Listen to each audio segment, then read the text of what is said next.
the Co-Living Code Show. So excited because we have a very unique guest and topic today. This is the first time we've ever talked about this. We've got Camille Attell here, and she's with More Than a Wheeling, which is RV life, right? You guys have heard of van life, you've had RV life. So this is exactly what it sounds like, and she will go into detail. So this is what if you leave, maybe you're not co-living in a house with multiple people. You decide, hey, we're going to get an RV, we're going to hit the road, see the U.S. You've been doing it for 2 years now, right? Yeah, just a little over 2 years. Okay, so Camille, I'll let you take it away. Why don't you introduce yourself and kind of tell your story, how you've decided to leave Orange County, and you had that whole dream, the American dream, right? Yeah, the suburban living. Yeah, for sure. So again, Camille Attell from More Than a Wheeling. And we actually do RV life, but really we do more of a holistic nomadic travel, RV life, and then remote work resources. That's actually what I specialize in, is helping people find remote work opportunities. And as you mentioned, my husband Bryce and I lived and worked in Orange County for many, many years, actually. We worked at the same company, a very traditional conservative investment company. And he had been working there almost 20 years, and I had worked there almost 12. And had been in the workforce for about 20, traditional corporate workforce. And I think we got to a phase where we thought, are we going to do this for 20 more years? Because we know what it's like, we know what to expect, and what else can we do? We were just searching for something more. And we had a couple of housing issues, and just one thing after another. He had a back issue, I had some flu, and all this stuff combined in about 2 years that make you want to say, I really don't want to do any of this anymore. What else is there? And so we decided one day that we were going to quit our jobs, get rid of all of our stuff. We couldn't sell our home because we hadn't owned it long enough, so we rented it out and we bought an RV, and we have been traveling ever since. We've hit 30 states and about 24,000 miles to date. So, and more coming up in the next couple of months. So that's our story in a nutshell. I love it. I love it. And so what's funny was, and I should have started by saying this, me and Camille had actually we spoke on the same panel at the Nomad Summit this year. And what's funny was I was watching her presentation and I was like, whoa, that sounds so cool. Like, just get an RV and just travel the world. That sounds so cool. And then what's funny is she saw my presentation and she thought the same thing. She said, whoa, co-living with a bunch of people in a house. And, so it was just really neat. And I guess, we chatted, it's like all these different generations, you guys have watched some of these interviews that I've done already, and you guys see these digital nomads that are from 18 to 25 years old, but I don't want, our viewers to think that that's the only generation doing this, because that's not true. It's definitely, people, I'm in my later 30s, and, it's like, that doesn't seem appealing to me, to live in one city, in one house for 15, 20 years. And, I just think that this day and age, people are more open to, alternative ways of housing. And especially, again, both of us are here in Southern California, and we know it's not cheap to buy a home. Right. We both own homes, and it's always maybe not what it's cut out to be sometimes. So it's just, how do we find alternative ways of living? And so explain to everybody, what is the best part of, your housing situation? What do you like most about it? Well, when I used to live in a traditional home, as you alluded to, it's, it sounds cool because it's the American dream, grow up, go to school, get a job, buy a house, all that. But it's actually, for me, it's very burdensome to own a home, and it's heavy. There's a lot of work involved. I'm always fixing something or paying the mortgage and then going to work to get the money to pay the mortgage. I just was sort of living for a house. And now I don't have really any of that. I mean, I have a really nice RV, and it's a fraction of the cost of what my home used to be. I see new places every few weeks because we move, every couple of weeks. I get to get outdoors, although I'm building a business. So going outdoors is not, doesn't happen as often as I envisioned, but that's my choice. And I think that's the point. Everything is my choice now. And I felt like before, very little, I had little choice over what I was doing because my days were dictated by my job, if that makes sense. No, it makes perfect sense. And then I think, and maybe let's talk about remote work, right? Because that's your specialty, is helping others find remote work. I Yeah. think that this shift in freedom and travel and people moving more often, it's because now people can almost work from anywhere, right? A lot of people, and even big corporations are finally, putting up, I think it's IBM, somebody was telling me this crazy statistic where like 20,000 of their employees can now work remotely, or they're gearing up for that. And I love hearing this, right? I mean, it's the internet and the laptops and the smartphones that are making us more mobile. So maybe kind of talk about that, how you are able to find remote work, teach others to do the same, during your travels. Yeah. So, I've mentioned that I've only worked in corporate America. Well, that's not true. I mean, I've had other types of jobs, but I've only ever worked for somebody else. Let me put it that way. And typically bigger corporations, desk job, cubicle job. I've never been an entrepreneur. So I didn't even really have that in my blood. So when we left, we really didn't have a very good plan for making money. We had saved up some money, so we had some runway. But I just, if I have nothing else going for me, I'm very tenacious. I'm very determined to make things happen. And so I just kind of threw myself out there and started researching, what else can I do? Do I have transferable skill sets? I'm a pretty smart person. I'm like street smart. I'm not totally book smart, but I've got enough going for me. I can find some stuff. So I did. I mean, I started freelance writing.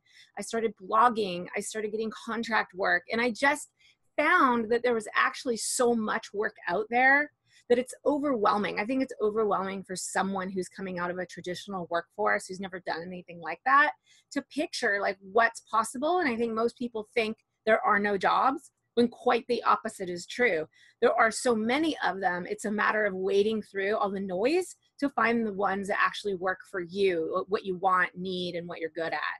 So, and to your point, yes, corporations are definitely making the shift. They're seeing employees leaving, not for other jobs, but because employees can go out on their own and work remotely, and they like the flexibility. So in the last 4 years, there's been quite a rise in the increase of corporations creating remote jobs for people to keep them. It's a retention policy that a lot of companies are implementing right now. And that's awesome. And of course, that employee is going to stay with the corporation that says, okay, you want to work from home, you want to work remote, you want to work while you travel, cool, just get your work done, versus no, you need to come to this cubicle from 9 to 5, Monday through Friday. Like there's no way that's going to last a lot longer, I think, at all. Yeah, so that's awesome. So let's see here. So you kind of said what you like best about, RV living, being mobile. What do you like least?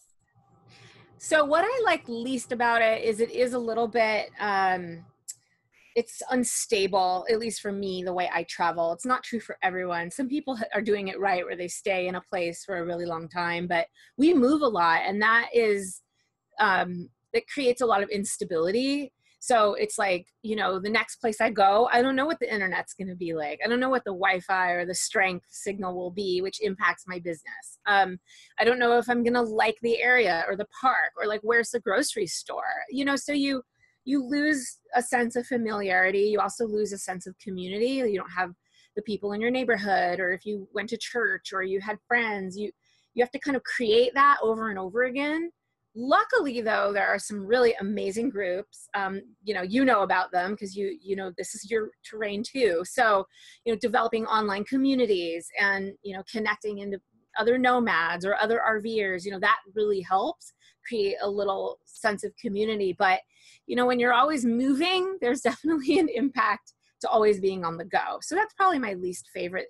It's like my most favorite thing and my least favorite thing at the same time. I know, it's like the trade-off for the adventure, right? The sense of adventure.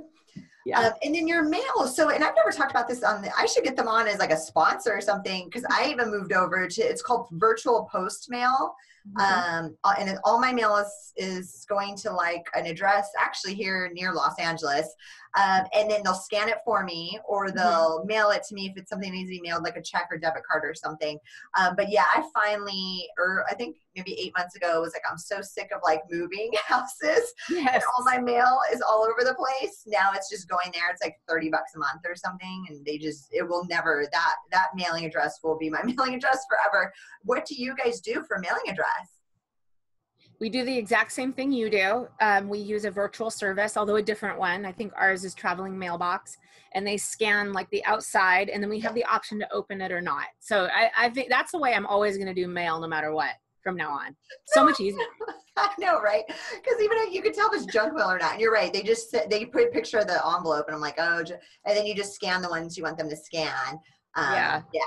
Okay, cool. So you're on that too. No, and another digital nomad friend of mine, he did it a long time ago and he told me about it. But I love it. It's huge. Mm-hmm. Okay, cool. Yeah. So let's see here.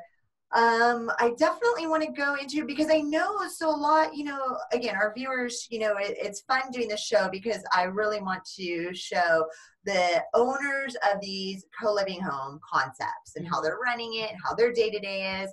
And then, but I also want to, meet people that are the actual people that can possibly be, that are living in these homes, right? The digital nomads. And, me and you talked right before we started recording, where I was like, well, how cool would it be to kind of, that we have a network of co-living homes, and some of them have like a big piece of land where they're like, okay, this is our co-living home, but we have a slot for an RV. We've got the hookups.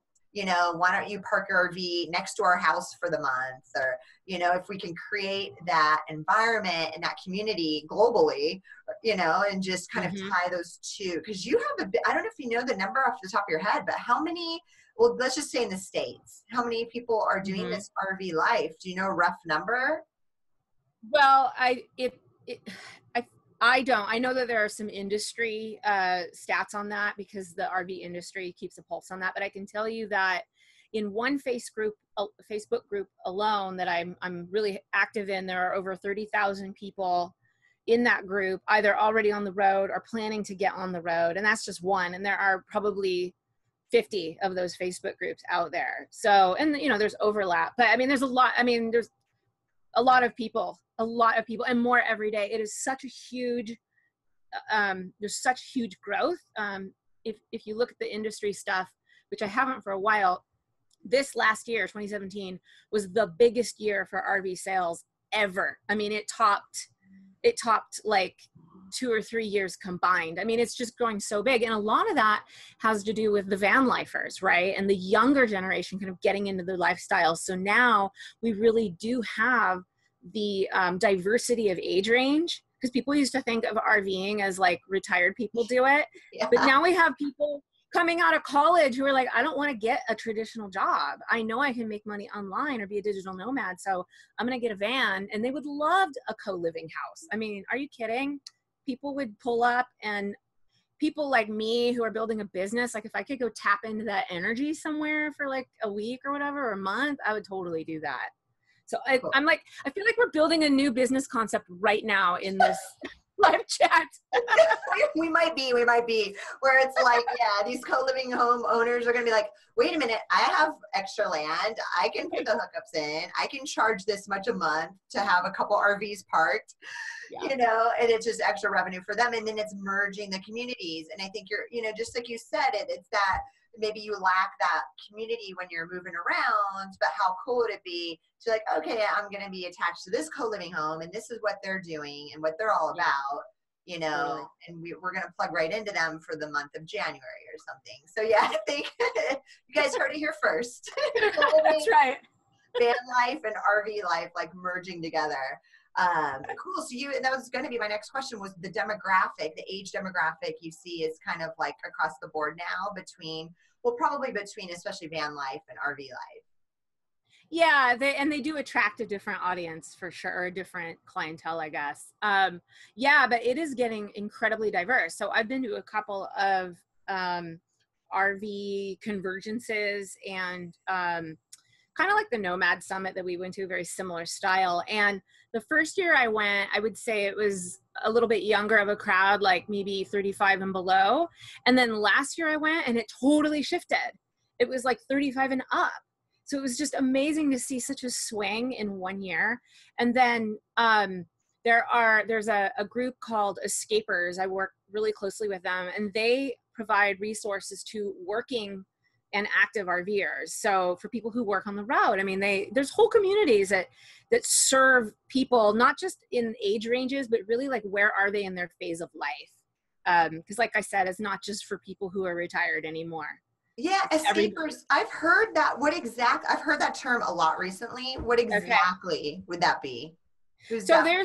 There's an RV membership club called Escapees, and that was established in the 70s, I believe the 70s, and it was to cater toward people who RV'd, not full time, but just families. And over the years, we've seen such a shift in the people that are getting on the road at different phases of life, that now the club is providing a sub club, I guess you could say, to these folks who need to work on the road. So we talk a lot about Wi-Fi, internet, where to find jobs, which is, you mentioned earlier in the show, that's one of my specialties, is helping people find jobs, interviewing for remote jobs, all that kind of stuff. So that's what Escapers does, is they provide resources to help people get on the road and work on the road. So cool. And then definitely, I know you've got a really fun retreat coming up in a different country. So you get to leave your RV for a little while, right? Yeah. So why don't you talk about your retreat you have coming up in Chiang Mai, Thailand? Yeah, I'd love to talk about that. So that is an extension of the remote work that I do. I probably didn't tell you this, but I have a really steep background in career coaching with people. I used to, one of my very first jobs out of college was helping folks on welfare get off of welfare and back into the workforce. So I've helped thousands of people figure out like what they're good at, skill sets, how to interview, how to write a resume. And now I've taken all of that and moved it into remote work and freelancing. So I'm drawing on a lot of my background, and I also have a master's in counseling. So I'm kind of combining all of that to create a program that helps people. And I partnered with some amazing women who have built amazing businesses. I feel like I'm such a newbie in the group, and I'm working with like real heavy hitters here. And I'm so honored that they've invited me to join them. And we have put together a freelance accelerator retreat in Thailand. And it's like a co-living concept and a mastermind combined, but with a training program. And at the end of it, we help folks build a freelance business while they're there, and they leave with a fully built structure in place, leads in hand business that's ready to earn 5 figures every month. And that's the way it's designed. So it's in Thailand. It includes an elephant retreat, temples, yoga, breakfast, outings. I mean, I want to go just to hang out, to be honest. I get to teach food. I'm super thrilled about the whole thing. It's going to be amazing. Cool. And then we'll definitely put the links and all the information too on this. Cool. And for your website. You have a beautiful website, by the way. I love it. Thank you. I appreciate that. It was a lot of hard work to get it to look like that. Oh, I bet. Now they are a lot of work sometimes, but no, it looks great. Thanks. So yeah, definitely we'll have your contact info so that if anybody wants to reach out, and if that's, again, you're not, when you're not locked into a mortgage in the white picket fence, you can say, hey, I want to do co-living for a little while, or hey, I want to be a digital nomad. I want to jump around the world for a while. Yes. And, well, hey, I want to, get an RV, off Craigslist, buy a used one, and I want to do a cross-country trip for a couple months. I think that's what's really cool, is this flexibility to be able to do these things. If you had, I guess technically you still could, if you had a mortgage, you could rent your house out and do this. And you've probably seen people do that, where they're like, okay, time for adventure. And then maybe they go back to their house. I think we live in a day and age where all this is possible. You just create whatever you want to create. And yeah, so I didn't know if you had any other actually, my question I always ask everybody, where do you see the future of, co-living and RVing and van life? Like, where do you personally see this future going? Yeah, I think we are at the very beginning stages. And as much growth as I've seen in these alternative lifestyles over the last few years, living situations, all of that, I think we haven't even scratched the surface. I think this is going to create a huge shift in our country. I mean, in other countries, sure, but I only track our country right now. And it's going to have an impact on housing. It's going to have an impact on employment. It's going to have an impact on how people make money, how they raise their kids. I know so many families living on the road, big families living in 26-foot RVs with 2 dogs. I mean, Whoa. it is literally reshaping the American dream. I think that's where we're headed, is that we are reshaping the American dream. And I think it's for the better. I think it's going to give all of us more freedom and more choices, which also creates more fear for a lot of people, but it's also very exciting. And I think we should just all embrace it. That's my prediction. Yay, Camille. Well, that was a great prediction. I knew we were going to have so much fun on this interview. That's why when I met her, I was like, I have to get you on my show. This is going to be so much fun. Like, it's a topic we haven't talked about yet. So thank you so much. I really appreciate it. You're welcome. It's been fun. Thank you. Okay. Bye. Bye. With you.